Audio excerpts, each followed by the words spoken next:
and gentlemen, welcome on into an absolutely fantastic episode of Bar Talk. Good morning, good evening, good night, happy weekend, happy Thursday, Friday, Saturday, Sunday, Monday, Tuesday, Wednesday, whenever it is that you are listening to this. I hope you are having the most fantastic day ever.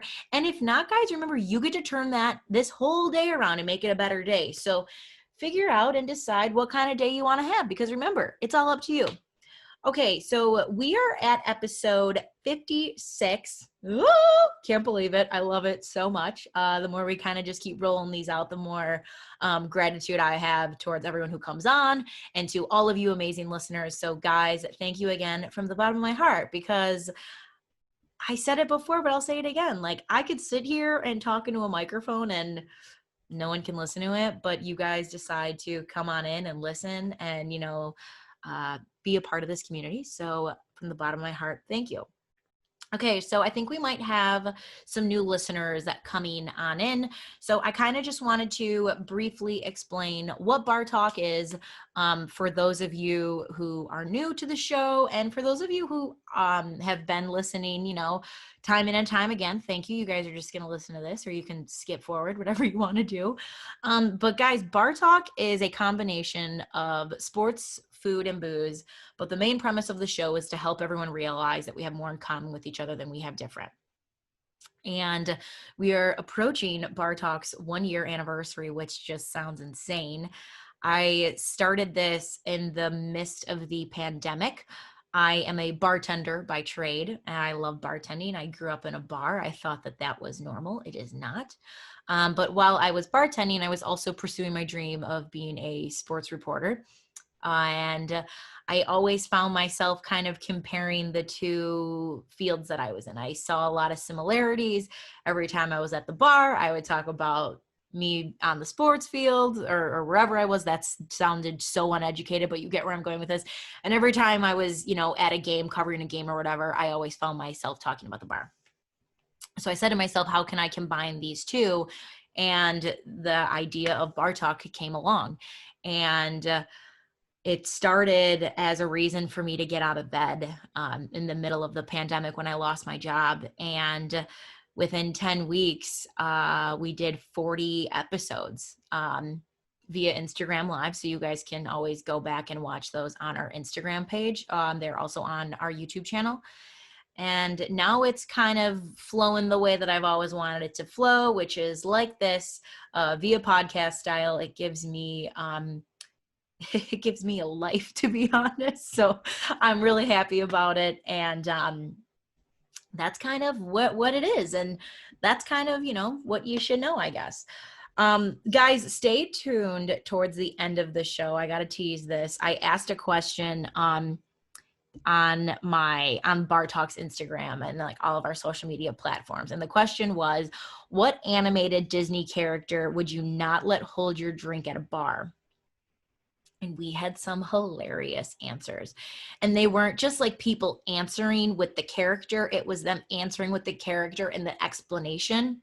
So stay tuned to the end. I'm going to go over all of the answers, some of my favorite answers. I definitely have a few of them in mind. So stay tuned. If you have an answer that you think I should know about, guys, head over to either our Instagram page or our Facebook page, which is at Bar Talk with Jenna, and you can leave your answer in the comment. Okay. So stay tuned towards the end of the show, and I am going to read all of those, and I promise you are going to laugh your butts off. Okay, so let me tell you guys about who our guest is this evening. So we are having Susan Rothman, who is the owner of Pure Barre West Loop and Pure Barre Fulton. No, guys, we are not a fitness podcast. We are a drinking podcast, but fitness is a big part of my life, and it is a big part of who I am. And Pure Barre is one of my most favorite things on the planet. So I wanted to have Susan on to kind of bring her on in and chat with her. And the other reason, there are so many reasons why I wanted her on. But I guess it starts off with, I was that super corny person whose New Year's resolution was to get into fitness 5 years ago. And I never left Pure Barre. No joke. I looked back on it. 5 years. I walked in, I remember my first class. Oh my God, it was like, oh my God, I felt like an elephant trying to figure skate.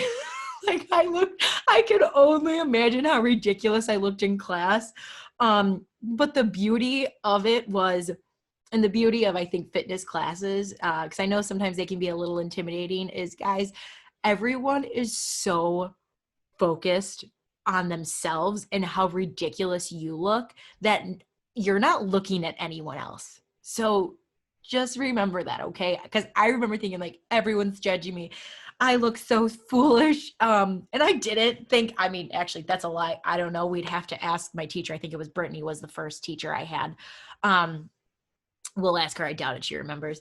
But it was hysterical. And I love Susan. I love going in there. She has created such a beautiful community for people to come in. And I think the other reason why I found Pure Barre through a cousin, and I was a former college athlete. So I was always used to my body moving and needed those like happy endorphins, so to speak.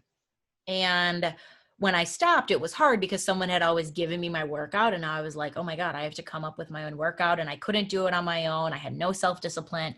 I knew I didn't want to lift weights just because with everything that I went through in college, that was all I did. And I needed something that was super low impact. And I wanted something that was like very much like a mind, body, soul connection. And that's what Pure Barre is. And I love it. And I just like can't stop talking about it enough. So we are going to have Susan on. And before I go ahead and get that going, guys, let me tell you about our sponsor this evening, and that is Margot Page. So what is Margot Page? Margot Page are the clear purse experts with modern designs made of durable PVC, meeting bag policies for sports, festivals, and everything in between. So I actually reached out to them because I came across them and was just absolutely obsessed. My first Bears game that I went to, I told the story on last week's episode. I didn't know about the clear bag policy. I didn't know that there was like a certain size you had to meet. So I was really sad about it. And I just love this company. I love everything that Margot Page is. And you guys are going to get 10% off your next order. So hold on. For those of you who are watching, I'm going to show you my favorite bags that she was kind enough to give me. And for those who are listening, I'm going to do my best to describe them to you. But don't worry, everything will be in the show notes. You guys can go ahead and head on over to their website. So give me 1 second. Okay. Oh, gosh. Okay. All right, I'm going to bring this up here. So are we good? Yes. Okay. So my favorite bag, okay, it's this first one. It is going to be the clear tote bag. Okay. So it's gorgeous. It comes with these cute little like silver circles. You can also wear it across your body. And then there's a black bag inside that you can put everything in, but you can also take it out, which I think is super cool. And then, guys, this one, like, I cannot wait to rock this at a music festival. I already know, like, I'm going to wear it to a country concert because, like, let's friggin' ride. Okay. It is the clear fringed crossbody bag. Okay. So crossbody, really cute, clear bag with black detailing, fringe on the side, and it's everything that you need right there, guys. Okay. So you are going to get 10% off your next order using the promo code BARTALK10. Okay. And guys, head on over. They are going to be margopage.com. That's MARGOPAIGE. You can find them at their Instagram page, which is Margot_page, to get 10% off your next order. All right. So with that said, guys, let's go ahead and get on into today's interview. So grab yourself a drink. All right. If you're walking down the street listening to this and you got a coffee cup in your hand, you can spike that coffee with, some Baileys, some whiskey, some vodka. I don't encourage day drinking, but I'm also not encouraging day drinking. If you are sitting at home, crack yourself open a can of beer. My personal favorite beer of choice has been Michelob Ultra, just because I enjoy how light it is. or pour yourself a lovely fat glass of wine. I know that is what I will be doing with our conversation that we have. So ladies and gentlemen, without further ado, the reason you are all here today, my conversation with Pure Barre West Loop and Fulton Market owner, Susan Rothman. First question I always ask people is, what are you drinking? Yeah, I'm ready for it. What are we drinking today? I got a Pinot from Two Kings. Did you hear that? I've literally only had 2 sips and it's like I'm drunk. I am drinking a Pinot Grigio. It's out of a can. Yes, that's interesting. I know. So I found this cute little company called Bev, and I like it because it's run by a woman. So we're gonna try and get her on. But I love Bev, B-E-V. B-E-V. Yeah, and you can order them online. Cute. We'll have to like repeat that when we get on here. That'll be cute. Yeah, I've got mine out and ready to go. We can talk about spirits for a little bit if you want. I have that. Well, I will say this. Cheers. And thank you very much for joining me. Not the drink I wanted it to be in person, but you know. I know. Hold on. I have to get rid of their picture just because. There we go. My ADD is taking over. It's like they're staring at me over my shoulder. Sorry. Okay. Do you want me to keep this in, or do we want to start over? I love this energy. You want to keep this in? Oh, we're recording right now? We're recording now, yeah. We can totally start over. You don't want that in there. I mean, sorry guys. Okay, we're just gonna roll with it then. It's like they're right over my shoulder. They're right over, like, and they also like don't drink, so it's like, cheers. In-laws. Cheers. Oh my God. I'm so excited, and I wanted to have you on for actually since I like started this, but like wanted to find the correct timing. And then with the new year, I thought of myself because Pure Barre was my New Year's resolution 5 years ago. And I never left. Timing. Yeah. So, and I know, you know, sometimes people need that like reclock, that like fresh reset in order to like kind of get on the horse and get going. So let's start just like very basic, very simple. What is Pure Barre for people who have no idea what it is? Yeah, I love that you're asking that because I feel like I spend half of my time demystifying what barre is and trying to convince people not to be scared of it. So at the most basic level, it's low impact for your joints, high intensity for your muscles, full body workout. So like if you forget that it's influenced or, you know, it has inspiration from Pilates and ballet, which is usually what people get all wrapped around and think they can't do it. It's really just an all around great full body workout. And I always love that. I don't know if people have tried workouts where they walk in and it's leg day, or they walk in and it's biceps and abs. And it's like, you have to plan your whole week around, you know, making sure that you're not just doing legs 3 times a week, or, you know, and I love it with Pure Barre. Every time you walk in, you're getting a full body workout, no matter what. It's going to kick your butt. And then I love the different formats. Like we have like a really good format for sculpting. We have a really good format. Our classic is great for just overall strength and toning. Empower is great for cardio as well as strengthening. So you're just hitting on all these great things with what we can offer. And every single time you walk in, it's a full body workout. So I love that. It's like, doesn't make it too complicated, you know? Yeah. And I think my favorite part of it is like, you know, I can go in and I'm just told what to do. Like, I don't have the time to plan my workout. Like if that was my job, that'd be one thing, but like, it's not my job. I'm like, oh my God, you know, you're thinking about so many other things, but like, it's nice to just like go in and be like, okay, now do this and do this. And you're like, yeah, got it, go. And like, I don't have to plan anything, which was like there were so many reasons why I was like attracted to Pure Barre, but I think the simplicity of like, I can just go in and be told what to do was like the best thing about it. And I actually was not that person. I was always, you know, my story in terms of swimming for forever. I also did ballet for forever. But I think because I'd had really great strength and conditioning coaches, that when I did get into like my early to mid 20s, and then I eventually wasn't in organized sports. I was like, I know what I'm doing, because I just grown up doing a lot of strengthening and conditioning. Right. And there was this point kind of late 20s where I was starting to accumulate a lot of injuries just from wear and tear over the years, which I know you can relate to. Yep.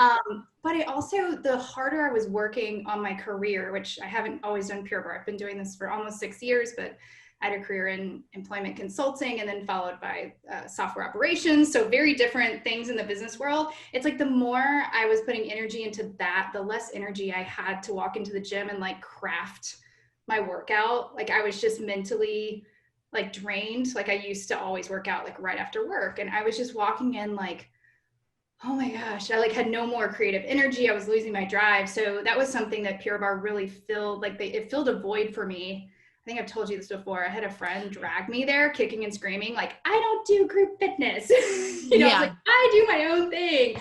And I was hooked for exactly what you said. It was like, I got to turn off my brain and work really hard. And at the end of like 45, 50 minutes, I kind of looked up and was like, oh, wow. Like, I just like, they took care of everything. They told me what to do. They kept me at the right pace. They didn't let me rest too long. And I was like, I need this in my life. Yeah, I know. It's perfect. So you talked a little bit about you kind of being in like the corporate setting. Can you just explain to people like why the change? Like, because it's kind of a drastic change.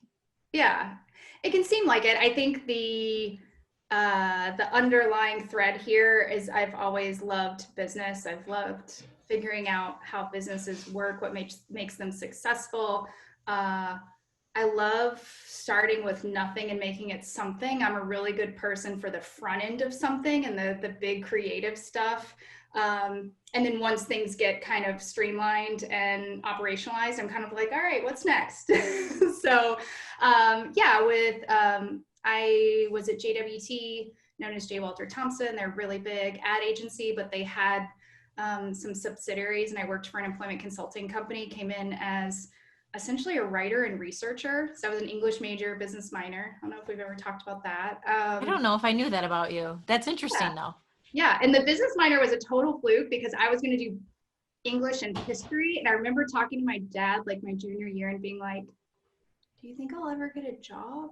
I kind of thought I wanted to go to law school. I was pursuing English because it's one of those things I knew I could do and I enjoyed it, but I also thought I might be like a college level professor or go to law school. And so I was interning at different law firms, and then eventually figured out I didn't like it and didn't want to do that. And then I was like, oh great, I'm like almost done with an English major. What am I gonna do? You know? So the business piece was a little bit of fluke, but it helped me because I went back and got my MBA like 3 or 4 years after my undergrad. So anyway, it's like I had these stints in employment consulting, working my way up, and then moving to software ops, working my way up there, but both had that thread of like loving business and loving just figuring out how things work and how you make money and who the customer is and how do you make them happy, how do you keep them happy, how do you keep retention high and turnover low, both for your client and for your staff, and running big budgets. So when it came to opening a studio, the only difference was the business now, one, became mine, so the risk was way higher. Right. You know, it's like, let's take all the money I've saved for the last 12 years and throw it towards this. But you know, it literally the focus of the business was different, but business ops was still the underlying love. It just married fitness and business together. So yeah, it was meant to be. The stars aligned for you, and it was just meant to be. Yeah. I love that. So one of the things, I think one of the reasons I have stayed with Pure Barre for so long is there is such an emphasis. Obviously, I haven't been in an in-person class in a while, which we'll talk about later.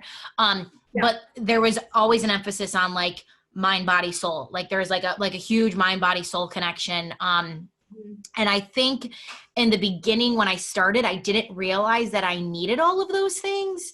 You do it because in the beginning you're like, I got to do it because I want to feel good on the outside. But then I was doing it so much that I was like, oh my God, I'm doing this for my insides more than my outsides. And that's where I'm at right now. So I'm curious to know for you, what has that connection given to you and how has it benefited your life? Oh my gosh, I could talk for days on this. So you're so right. I think so many people are making that transition from the stuff that they used to pursue for just the outward physical improvements. It's like once you start ticking the boxes of things you physically wanted to improve, you start realizing, well, I'm not going to stop just because those things are now better, or back down because now I want to be there because I feel better when I'm there. And then when you start digging into why do I feel better, it's hard to deny like the mental and emotional component of that like, okay, I have less stress, I have less anxiety, I feel more confident, I feel more positive. Those are all things everybody could use. I don't know anybody that's gonna be like, I don't need more of that. Yeah, exactly. So, yeah. And I think too, I'm seeing such an evolution in the trend and the focus of fitness, or even let's just go bigger than that, the whole wellness category. Mm-hmm. And that is we have more data, not just about working out, not just about fitness, but about mental health and especially meditation and sleep. As we get more data on all those components, there is just such a bigger focus on wellness as a whole, and not just like if you go back to say the 80s, I feel like there was such a focus on just like do aerobic workouts with leotards and leg warmers, drink your Diet Coke and just reduce calories. Okay, like work super hard. And there was no focus on sleep. There was no focus on mindfulness. There was no focus on recovery and mobility. And so I just feel like I think a lot of it is just the more science and data is getting into all the different facets of our life, including wellness, you just can't reject the facts that like when we move our bodies, we release really important hormones and other chemicals that help all these other things in our bodies, that help us sleep better, that keep us less stressed, that reduce our anxiety. And when you look at that big picture, it's just undeniable why we should be moving. Pretty much every day if we can do it. It doesn't always have to be a hard workout. In fact, I'm a huge proponent of a rest day or a mobility day, or maybe you just go out and walk leisurely, but you get outside and you get some vitamin D, you know, all use that. So I don't know if I'm getting back to your question, but just like, I mean, that connection is huge. And I just feel like we just have so much more information to back that. Whereas in the years before this, you know, go back a decade, people were starting to talk about it. People were starting to write books about it, but we didn't necessarily have like this mass amount of data and studies to reference to say, this is why you feel better. You know, it's like we knew the connection was there inherently, intuitively, just like you're describing, but now we have data that's like, that's why. It's so true. And I remember this actually kind of leads into my next question. I can't believe it's almost been a year since COVID hit. Like I just feel like this 2020 was a giant time warp, and it feels like we've come so far, but at the same time, it feels like we haven't. So it's this weird space and time. And I remember waking up on what would be technically Monday morning. I went out to the Southside Parade and got really drunk, unfortunately. Not unfortunately, but I got really drunk. I found out I wasn't going to have a job. I grabbed a bottle of scotch and started drinking, and it was like a really sad point in my life. But I woke up and it was like, this wedding's canceled. This is canceled. This is canceled. I watched your video and I cried. And the studio update. And I remember saying to myself, because I was like, I don't know if I can afford this, like was my first thought. But I thought, Jenna, if you are going to be stuck in your house for who knows how long, the only thing that's probably going to give you sanity is working out. And that was like, I said, I have to do it for here. It's not the outside, it's the inside. I have to do it for here. And I remember doing it. And the ironic part was I ended up working out more than I think I ever have. And it had nothing to do with like wanting to get abs or have a tighter butt or bigger biceps or it had nothing to do with that. It was more so of like, I have to do this for my own mental health because the world is a shit show and I need 1 hour to like tune out and tune into me. And it has like, oh my God, just been like the best thing for my sanity. So again, kind of a long-winded question or a long-winded way of saying like the benefits that I think workout gives you is like, I feel like it's almost a trick. Because I feel like people are like, yeah, you're going to look really good, but like how you're going to feel is the best part of it all. Right. Oh, for sure. So, and we had so many, that was one of the most rewarding parts. I mean, obviously 2020 was, like you said, a shit show. It's been this is harder than opening 2 separate locations. This is harder than anything else I've done, because I think because there was so much that was unknown. There wasn't anything I had learned in business school. Even in terms of the places I turned to for advice, everybody was just in the mode of figuring it out. And then when you take that to the micro level of like everything being done differently at a city level, a state level, US level. So even things that I saw that were working for certain studios in Texas or Florida or Alabama wouldn't work here, because they were allowed to be open or they were allowed to do this, and that's a whole nother discussion, right? Of like, So, literally every business and within every city in their microcosm is just like, was problem solving and facing that situation, one off for, as again, not really having ever had practice with something like that. And I do think it's also why, being flexible and fast is one of the best characteristics you can have as a business owner, because they're just stuff that hit you that you don't have a manual for, and you've never practiced before, didn't learn in school, and it's just like, all right, let's figure this out. But going back to one of the most rewarding parts of this entire year was all the comments and messages and text and notes that we got from clients who were like, of all the things that changed and of all the things I couldn't get to or have or see family or do this, they were like, that connection once a day where I got to see the teachers. I knew a studio owner, seeing me joking around because I was kind of ridiculous the first 2 or 3 months, Rightfully so.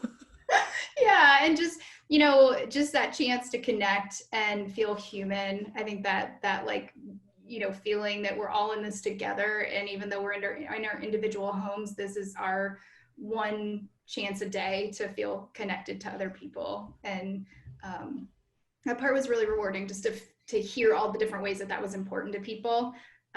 Yeah. I could not agree with that more.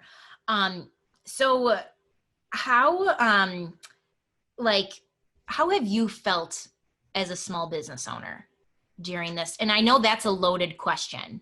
Hold on, make it ready. Take a drink. And the reason I ask this is because I come from a family who owns a small business, and there were definitely times where it was like, okay, it's going to be good. We got this. And then there were times where it was like, oh my God, are we never going to open our doors again? Are we literally going to close down and no one's ever going to walk in this place ever again? And then I was like, no, we're going to do it. But there's such a roller coaster of emotions in your head. So I'm just curious to know, like, as a business owner, a small business owner, what do you think is important for maybe like the average person to know that they don't know? Oh my gosh. So number one, that for every business that you see, every storefront, assuming it's a local or locally owned business like my studios are, there's like an actual person behind that business. There's an actual person and family, just like you can appreciate, Jenna, that yeah. I think people forget that sometimes, and we get treated like a Home Depot or like, any random giant big box, and they forget that, like I referenced at the top of this, that, I took 12 years worth of everything I saved in climbing the corporate ladder to open a business. I still have loans on this business. It wasn't like I don't come from family money. I didn't have a stack of cash to throw at something. It was literally, I built a business plan. I had to talk to 11 banks before I got a loan on my first studio, which thank God First Eagle, a local community bank, was bank number 11 that said yes. Everybody else said no. So, I mean, just remembering that there are like real people and real stories behind every single business, every single brick and mortar, local business that you see. I would say that's number one. I would say number two, realizing that just because the doors are open or just because a business is operating, especially in this last year, but even as we were in 2021, it doesn't mean we're okay. Especially businesses like mine that are in fitness or wellness, restaurants, bars, as you know, and event and hospitality. We've been hit so hard, and this is not like a 3-month turnaround. This is not like a quick rebound. This is once a business has been in something like this, let alone, I mean, we were in a difficult situation after 3 months, then 6 months, now more than 9. We're getting ready to come up on a year. And what people have to understand is that I think they see our doors open, and I got a lot of comments, and these were not, the intentions weren't bad, right? But I'm sure you can imagine people go, oh my gosh, you're weathering this so well. Like, you're doing so great. Or in the summer, they were like, it's so cool that you get to do workouts outside. And I always knew it was well-intentioned, but inside I was just dying because they didn't realize that, like, we're losing money every month, and literally we're providing a service just not to lose the members that we have. Like, so much of what we were doing was just to retain and just to be able to serve. And that's just, it's been incredibly humbling because there's so many comments like that I know I'm always real with you. I know in some of my IGTV updates I've been super real, but there's been times where, you know, I think people are just so craving good news and good outcomes that they're putting that on you as like, oh, look at you, you're making it. And inside I'm like dying. I'm like, oh my God, we're barely making it. And we're probably like a year out from being anywhere close to what we used to be. You know what I mean? So I think that's been a really tough part of it, is what people perceive just because we're providing a service or our doors are open or we're outside offering classes versus what reality is. Yeah. It almost feels like your head is barely above water. And people are like, well, you're breathing, so you're fine. And it's like, no, throw me a life vest, throw me a boat, like throw me something. And I get that because I'm a pretty positive person. Like, I'm like, there is always a silver lining. There is always, the glass is always half full. It's never half empty. It's always half full to me. But the last few weeks has definitely been like, what's the point? Like, how much longer can we do this? And again, it's like, I don't ever want to be a Debbie Downer because I'm like, I know everyone else is feeling down. So like, let me be some kind of light. But the reality is there needs to be a sense of empathy that I think people need to really tune into in themselves with other people and kind of what they're going through. Yeah, I think it doesn't have to go necessarily down this road, but it's kind of like when people talk about toxic positivity of like the whole like, oh, just put on a smile, it'll be fine. And, you know, when you've done that for 10 months, it's exhausting. It's like, but you do feel that pressure as a business owner. I don't know if you feel this with your family, like being involved. I don't know how involved you've continued to be with their business, but you feel this weight of needing of like helping carry the team, of being a good leader. And that's probably been the hardest part, is like, if people see me smiling, they assume everything's okay. If they see me smiling and the doors are open, they assume it's okay. What they don't know is if we're operating at 25%, we're not profitable. Like, it's not a profitable model. And I don't have much control over that when the city or the state is mandating it. And I think the third thing I was going to add to that kind of piggybacks on all this is just that the marathon level effort, I think, needed to get through it. And I think people can relate to that personally too, when it comes to, you know, not seeing family, not seeing certain friends, not being able to travel, whatever it is that you've not been able to do over this time. I feel like as a business owner, that's just even exponentially heavier or more burdensome, because you are a leader and you are trying to be motivating for both your team and your clients. For me, I'm on, the board for our West Loop Chamber. So I get calls from other businesses that need help and checking in with them. So, it's a total mind F when you go into something thinking it's going to be 2 weeks, then it turns into 3 months, then it turns into 6, then it turns into 9.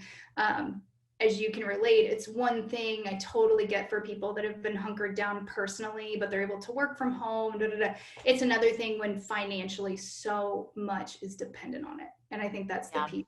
If for people that are watching this or people that hear, if you happen to be in a really good situation, and financially this hasn't been a burden on you, but you have friends or family that it is, just take a second to like put yourself in their shoes and feel that sense of empathy, because it's so different when your job, your savings, a huge investment, week to week, how you're going to afford things is on the line. Like it's a different perspective on COVID. And I know that topics come up many, many times, that we're all in the same storm, but we're in different boats. And I think that's such a good way to put it. You know, some people are just grasping onto a raft, others are in a boat that has holes, others are in a cruise ship like enjoying themselves. You know, so yeah. I think I love that metaphor because it's such a simple way to put how the experience has affected people differently.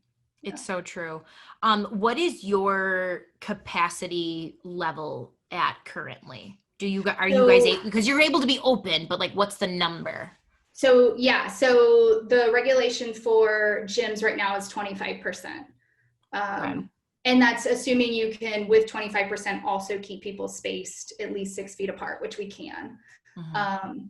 But, you know, like I said, we want to be open because we want to serve you guys. We want to be able to do what we do. I want to be able to pay my teachers, pay my team, employ people, because that's super important, especially right now. But it's also, it's not a good business model for us. So that's the challenging part is, it makes you have to watch we're watching every single thing to be able to provide as best and safe of service as we can, which that's the other thing that people have to take into account is for a lot of businesses, it's more expensive to operate now. You know, rent and payroll are the same. And then on top of that, you know, we installed like really high tech Casper systems to clean our air and surfaces, which it continuously works. It's one of the safest.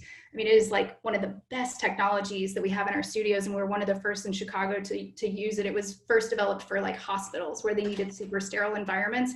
We have that in our studio, you know, that's amazing. It feels great. It feels great to be able to sleep at night knowing I'm doing the absolute best we can do. So, but yeah, there's costs that come with, you know, extra cleaning supplies, paying people to stay longer to clean more, paying people to stay in between shifts to clean more, upping our cleaning service because we do deep cleans, and so I increase the frequency of that. So, you know, just people having an understanding that for businesses, it's not just make sure people wear masks when they come in, make sure there are signs displayed. You know, it's a whole changed our operation and to the expenses we take on.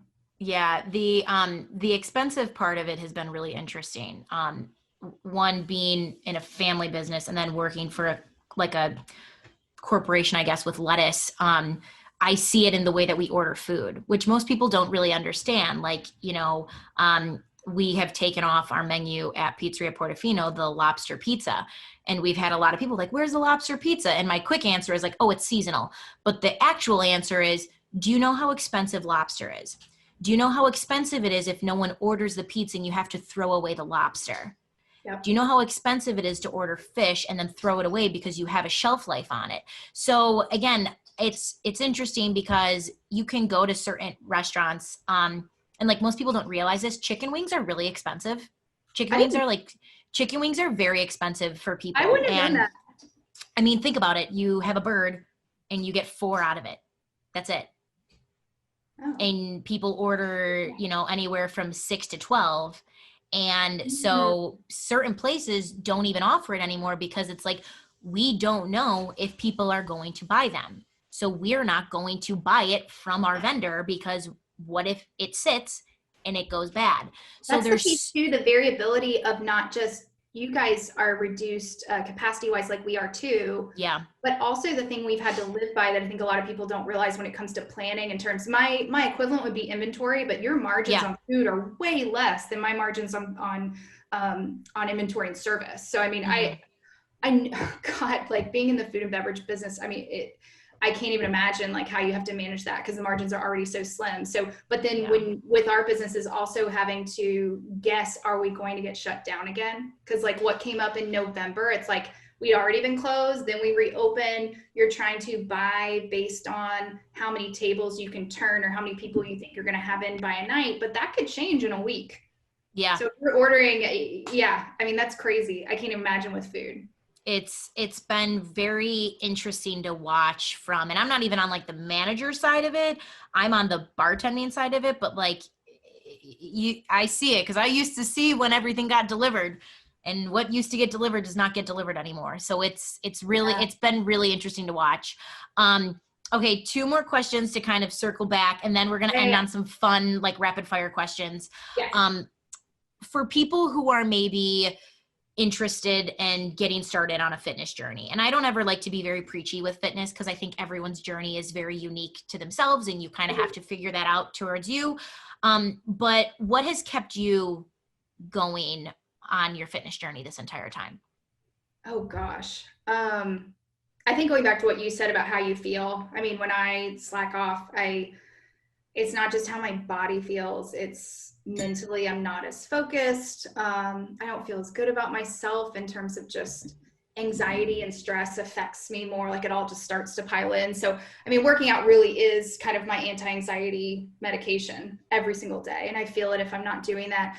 I know we didn't get into this, but I had hip surgery a little over 2 months ago. And so I was not working out for a solid month and then, on crutches coming off of that. I just started working out, like, other than PT in the last, I think I did 3 Pure Barre workouts last week, but highly modified.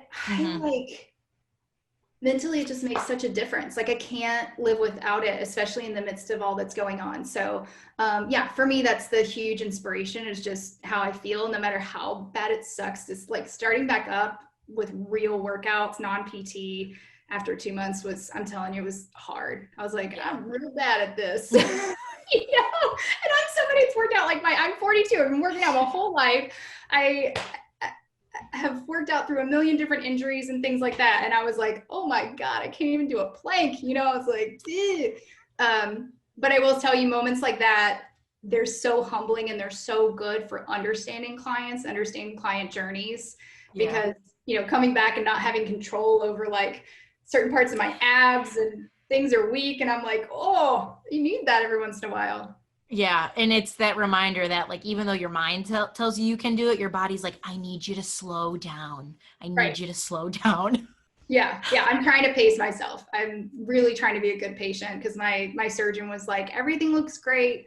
Your biggest challenge is you need to pace yourself. Like, this isn't like, don't go skiing tomorrow. I was like, gotcha.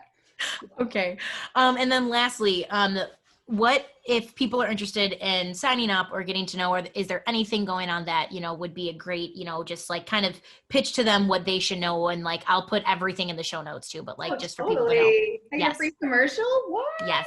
They can head on over to Pure Barre West Loop and sign up. So just create an account with us. We're doing a free foundations class, which is the perfect way to start. So if you, I don't even want to say if you have reservations or if you have concerns, it's literally even if you're a seasoned athlete or you're a beginner, it's a great place to start. So you get like the fundamental moves, and from there you can go as hardcore as you want, or you can stay with the basics. So free foundations class. My locations are Pure Barre West Loop and Pure Barre Fulton. So we would love to see you. That's my pitch. Yeah. Beautiful. All right. And guys, foundation is great. I like to retake it every once in a while, just because it's nice to, just kind of get the rust off of the things. You think you know everything, but the thing is you really don't. And sometimes you just need a reminder of, am I doing it right or am I not doing it right? Yep, exactly.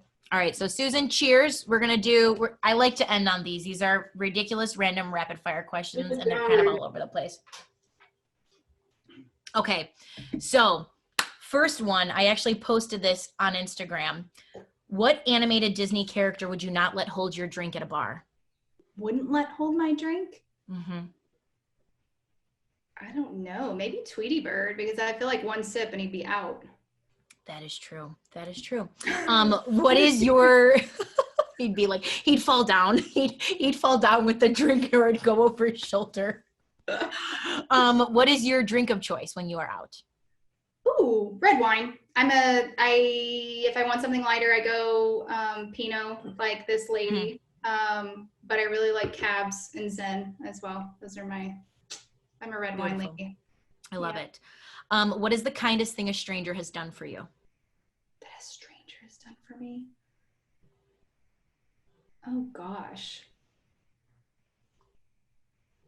I don't know. I can't think of kindest thing a stranger has done for me. Oh, I can think of something. Okay.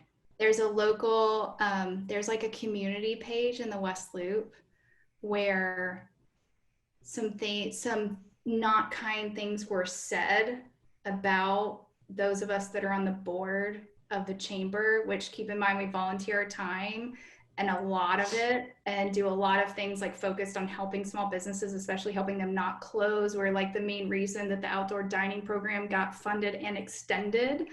And there's somebody who made some not nice comments and tagged our businesses and said to boycott our businesses, which was like, I don't, just imagine what that would feel like if your family's business was called out and it was incorrect, like incorrect accusation, and then people trying to punish you for it. And I had multiple people that I don't know in the West Loop who tagged the post as bullying or inappropriate, and then reached out to me and told me. And I'm not even on the community group. I'm not even on this group that did it. Yeah. That happened just like 2 weeks ago. Yeah. Wow. Like floored. I was getting all these messages. I'm not on Facebook like a ton, and I was getting all these messages, and I was like, what is this about? What are they talking about? And ended up like chatting with all these random like neighbors that I don't know, but live like 1 block this way, 2 blocks that way. They were like, this is not fair. This is not true. And I was like, so it's one of those things when you feel like if you're a good person, like the good will come back around to you. That's a very recent one that was just like, wow. Yeah. I have a lot of, It's that reminder that there are still a lot of good people in the world. Yes. Yes, very much so. What was the first concert you ever went to? Ooh, probably Dave Matthews. Nice. Yeah. Dave Matthews, Riverbend. Was that in Indiana? Yeah, that might have been my first. I remember I got invited to a not In Sync, but Backstreet Boys concert when I was like in 7th or 8th grade, and my parents wouldn't let me go. Oh, that's just sad. I mean, it probably saved me from, I don't know. My first concert was at John Cougar Mellencamp. Yeah, my mama raised me on rock and roll. She did good. That is good. She dragged my sister and I. We couldn't have been more than like probably like 5 and 4. Like we couldn't have been more than that. That's a good education, though. It was the best education. And she took us. I think he was playing like a free show on like State Street. It was like something bizarre, and we went and we brought a deck of Old Maid, and we sat on the floor or on the ground and waited for him to come out. And he came out, and then one of us went on her shoulders and the other one went on my aunt's shoulders. And that was my first concert. So cool. Yeah. So lots of fun. Okay. Would you rather go skydiving or swim in a tank next to sharks? Ooh, I would consider both. Ooh, I would do both. Really? I'm not like a huge daredevil, but of the things we took one of my friends, this was like probably 10 years ago, to go skydiving for her 30th birthday. And she got to go, and the next person in our group got to go. And then the weather changed, and the rest of us, there were 4 of us that didn't get to go. And then we went to reschedule. They had an opening like 2 weeks later. And 2 weeks later, we were on our way driving out, same group of friends. And they called and said, hey, the fog's just too bad. We're going to have to reschedule again. And we all got kind of creeped out, and we're like, I don't think this is meant to be. Like, we think the universe might be telling us. So I still have this like part of me that would like to go.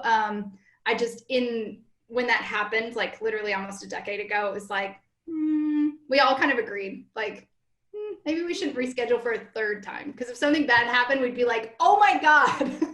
maybe wait when the skies are like fully blue and the storm has officially passed. Right. But yeah, I think I would do both. Those sound fun. I love that. Okay. So, even though you are not born and raised Chicago, you are a Chicago native at this point now. And I like to ask Chicagoans this question. Oh God. It is, what is the craziest Chicago guy you got? So let me explain to you what that means. Okay. So I always got a guy.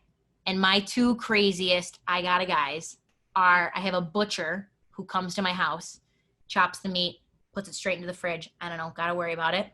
I have an Amazon Fire Stick jailbreaking guy. So I was able to watch pirated movies forever. Probably shouldn't say that out loud. I might get arrested. Okay. And then I have a foot detox guy. Are these those little fish that eat on your feet, or is this different? It's different. It's the electric one. Yeah. So it that like draws out toxicity.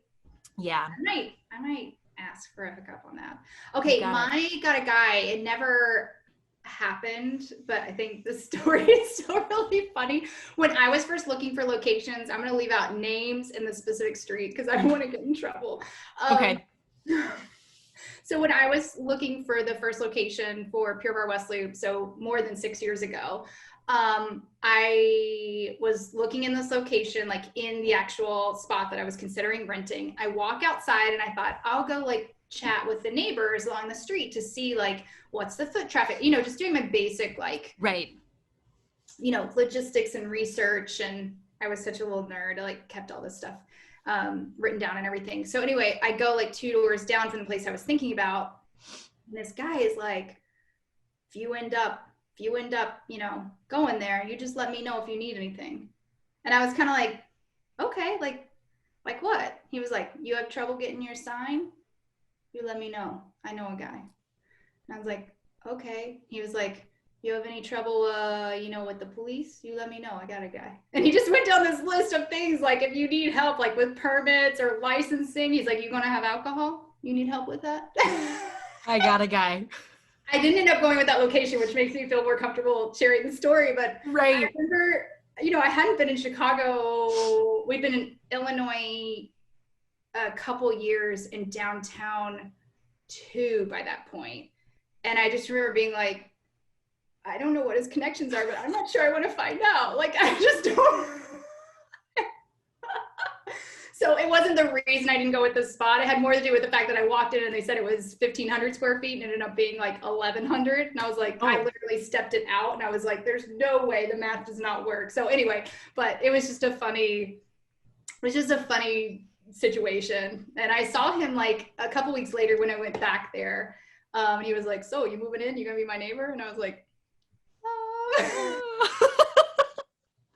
like, I don't know. That's one of those guys that, like, you know, he's got an arson of guys in his pocket, so you just always are like, how are you, and just say hi and smile. That's what that, and it's nice to have that guy. I was like, whatever happens, we're going to be on very friendly terms. Like, exactly. I'm going to bring you a cake at Thanksgiving. I don't know, I'm going to bring you something. Exactly. That might be the best I got a guy story I think I've heard so far. I love that. Yeah. And then I ended up not needing to use him. I thought you were going to ask me if I could catch up on my hot dog, and I was like, I don't want to have to lie right now. Oh no, I think that's a load of crap, to be honest. I mean, I'm not a ketchup. I actually despise ketchup, just not hot dogs. You work at a burger joint for like 5 years and have to scoop ketchup and clean ketchup bottles, you'll hate ketchup, believe me. Exactly. So don't like ketchup, but it has nothing to do with ketchup on a hot dog. Okay, a few more questions. What is the best piece of advice someone has given you? Ooh, oh God, I've gotten so many good ones.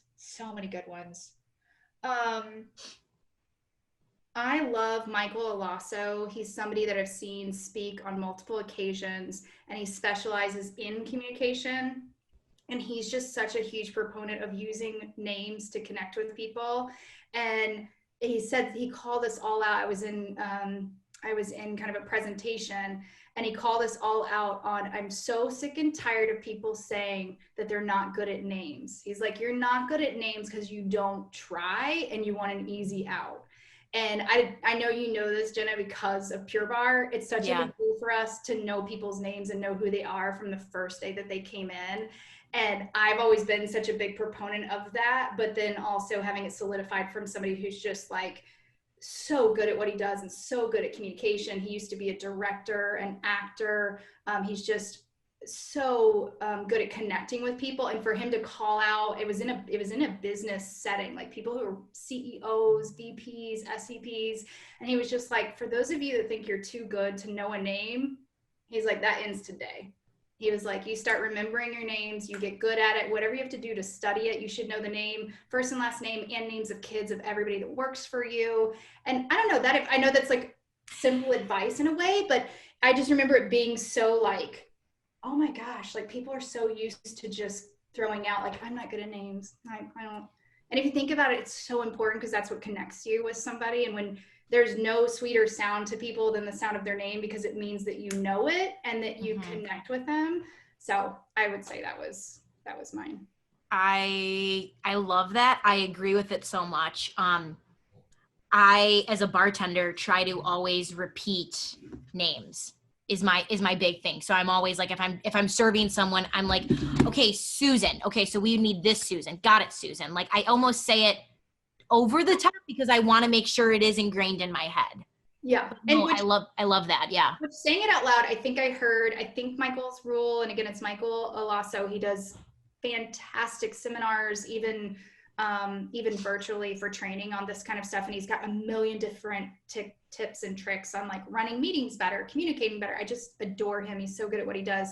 But I think he had some kind of rule where saying it 3 times in the first X number of minutes there's something key to like remembering based on that. So probably what you're doing is brilliant, actually.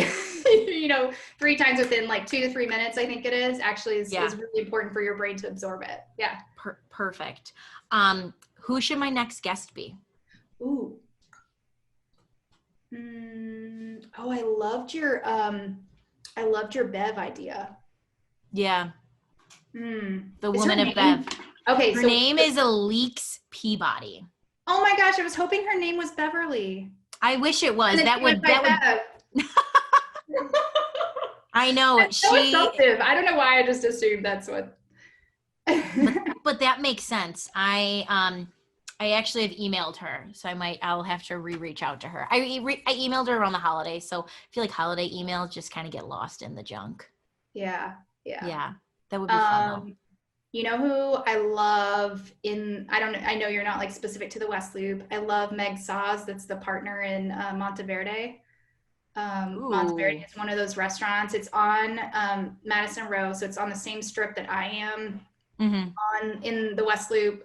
She's also involved with the West Loop Chamber. She's such a dynamo, and a lot of people know her partner, Sarah, who's the chef behind Monteverde. But they have just their concept. If you haven't eaten there, you guys, like you got to. And I guess right now you can eat outside, but you can also order to go. Their food is phenomenal. So it's like old school Italian, with some nouveau twist in the right ways. So like phenomenal food. And she's so good. She's been so instrumental in like keeping them going through all of this, and just a good example of a local restaurant that's surviving and doing the best they can. So I don't know. That's where my point is, like, how do you support other local businesses that they're one of those that, like, if I couldn't have their food at least like once a month, every other month, I'd be super sad. So yeah. I love that. Well, yeah, you might have to put us in touch, because I love food. Food has become such a passion in a way that I never expected, but I'm happy it has, because I think food brings people together in a way that like really nothing else can. For sure. It's beautiful. We all gotta eat. We all gotta eat. We all gotta eat. Okay, last 2 questions. All right.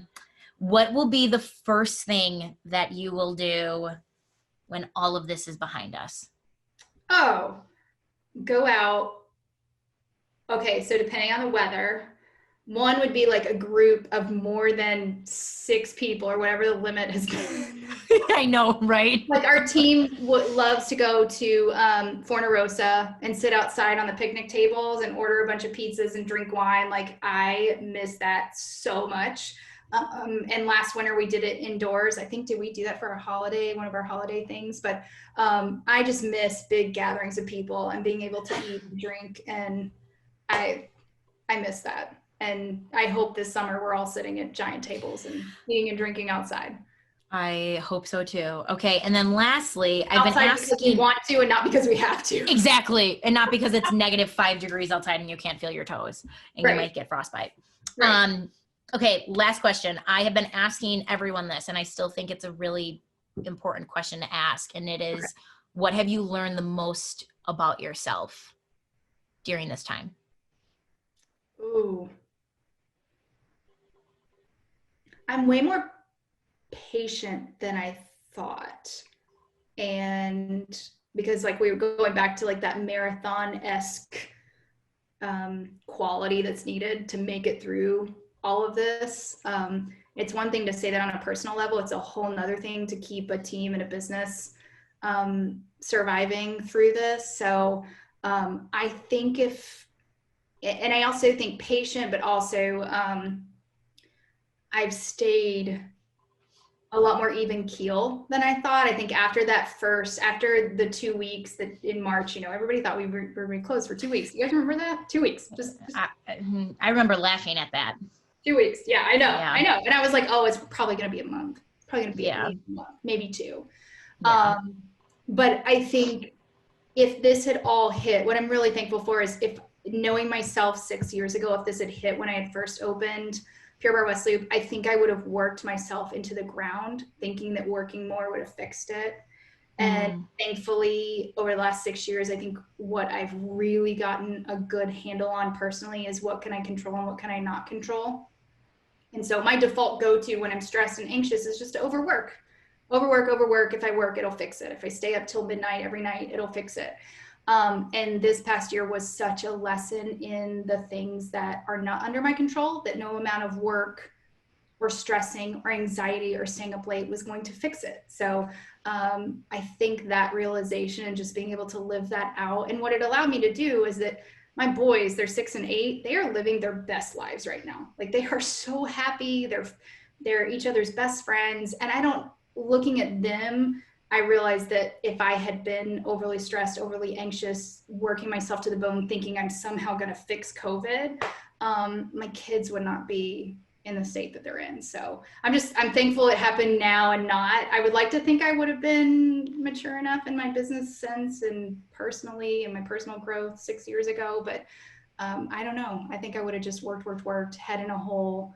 I'm going to fix this. And this year isn't a year that's what you can do. It has to be more marathon, good strategy. And when you've done what you can do, hang it up and go rest, work and rest, work, rest. So long answer. I know. I love it.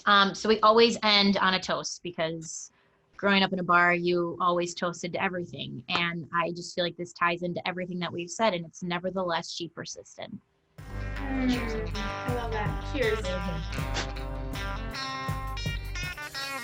Guys, I hope you enjoyed that conversation as much as I did. It took a little bit of an unexpected turn, I will say this. It definitely started out and meant to be a kind of like, get moving, get out there, just get active.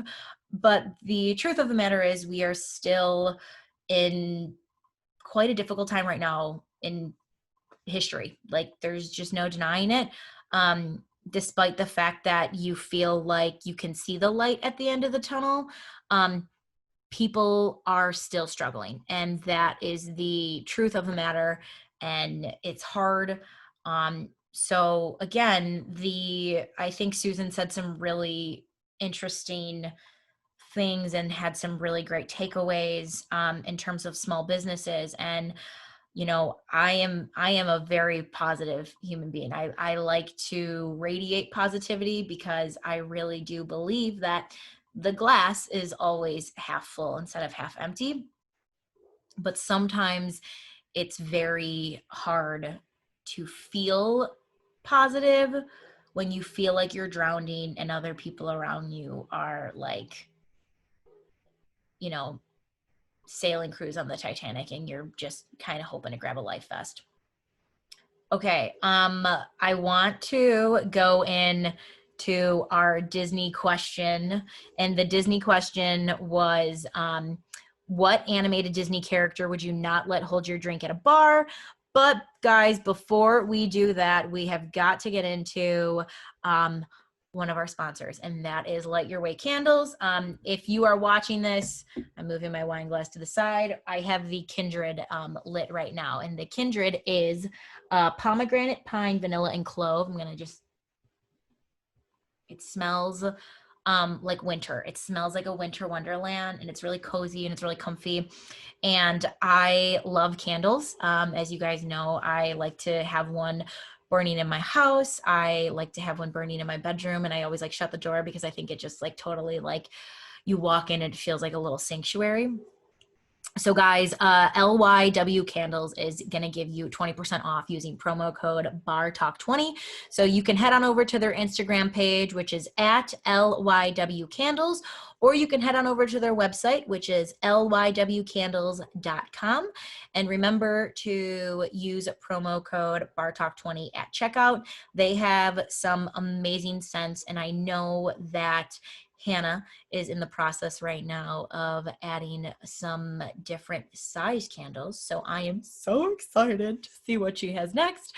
I have just like a little bit more of the Kindred left. So I can't wait to order some new ones and have my house smell absolutely beautiful. Okay, so let's go ahead and dive on in to some of the answers for the Disney question. What animated Disney character would you not let hold your drink at a bar? Guys, these were freaking hilarious. Like the most hilarious thing on the planet. So thank you for engaging in them because I enjoyed it. I hope as much as you did. So the most common answer was Gaston, which is obvious. I mean, who would let that son of a bitch hold your drink? Like, let's be honest, he'd probably roofie your ass. That's aggressive, but it's the God's honest truth. Few other answers. We have Sid from Toy Story. Great answer, Maddie. Dopey, Scar, Stitch, Dory, Yzma, I believe is how you say her name, Yzma, who is the like evil queen in The Emperor's New Groove. Uncle Waldo from The Aristocrats. He poisoned the cats, guys. He drugged the cats and got rid of them so he could have her inheritance or whatever it was called. I hope I'm saying his name right. Miko? Miko was the raccoon that Pocahontas had. Mallory wrote that little thief. Pinocchio would just finish your drink in a heartbeat. Aladdin, that was one of my first answers too, because I was like, Aladdin fooled Jasmine into thinking he was a prince. And even though we were conditioned to believe that it was for love, let's be honest, I don't trust that line, son of a bitch. Captain Hook, because that's just rude to ask. He would totally like pierce through your drink, so don't do that. Ursula, Timothy O'Mouse, stupid ass guy got Dumbo all drunk. That is true. Anyone from the Mad Hatter Tea Party, more tea ended up on the table than in their mouths. That is true. So let's be honest, you're going to lose your drink. That's sad. We don't need that. We also have the old witch that gave Snow White the poisoned apple. Prince Hans. Who is this Prince Hans? I love Frozen like more than I care to admit. And actually, I love Frozen.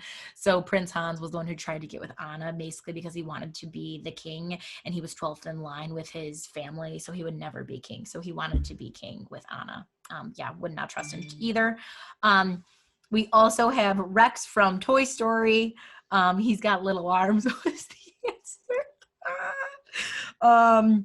Jafar, that's a good one. And then now I'm going to go to our Twitter answers. So someone put like, it's not only the answers, guys, but it's the explanations that are making these fantastic. So someone put Randall. Randall is the creature lizard from Monsters Inc. And the response or the answer was, I wouldn't let this sneaky bastard in the bar can essentially become invisible and kidnap kids to steal their screams. Don't let Randall hold your drink. We also have Gronk. Gronk was the right-hand woman to Yzma in The Emperor's New Groove, and the GIF or GIF, however you call it, said, oh, right, the poison for Cuscos. The poison chosen specifically for Cuscos. Cuscos is poison. So true. He'd poison your ass. More Gaston. More Yzma, more of the old witch in Snow White, more Ursula, whatever the prince's name is in what's it called?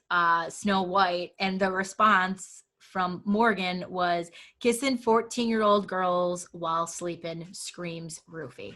It 100% does. 100% does. Few more answers. We had any one of the 7 dwarfs, which I thought was funny. Someone said easy Peter Pan, and I said how come?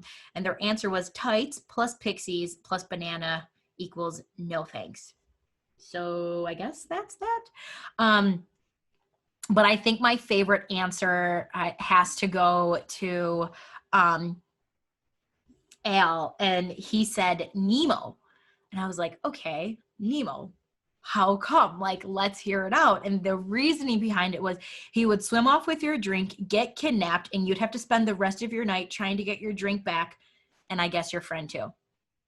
So it's true, because we all have that one friend when we go out to the bar, will like order you drinks and then gets caught like either hitting on some guy or hitting on some girl, and then you're like, the fuck's my drink at? It's been 30 minutes, and then you lose your friend and you're like sober at that point. So no Nemo.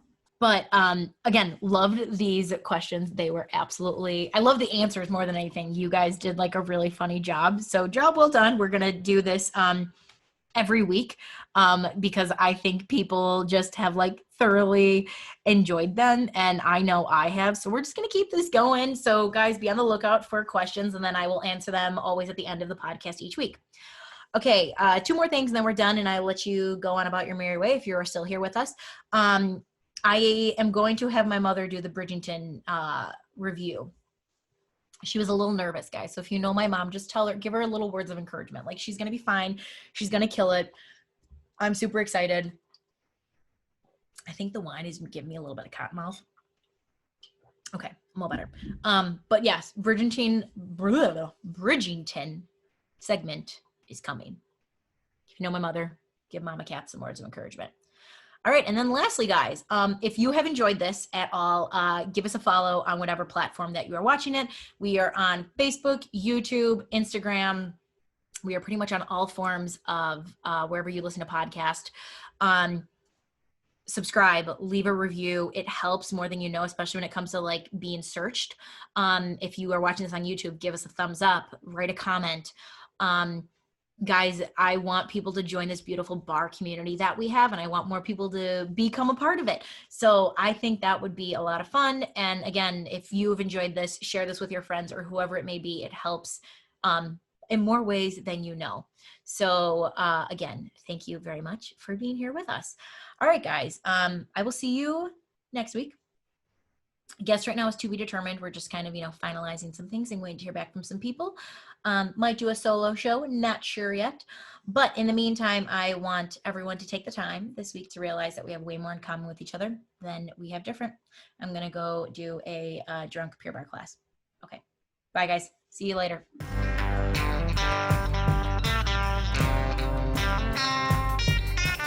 Hey, everybody. It's closing time. You don't got to go home, but you can't stay here.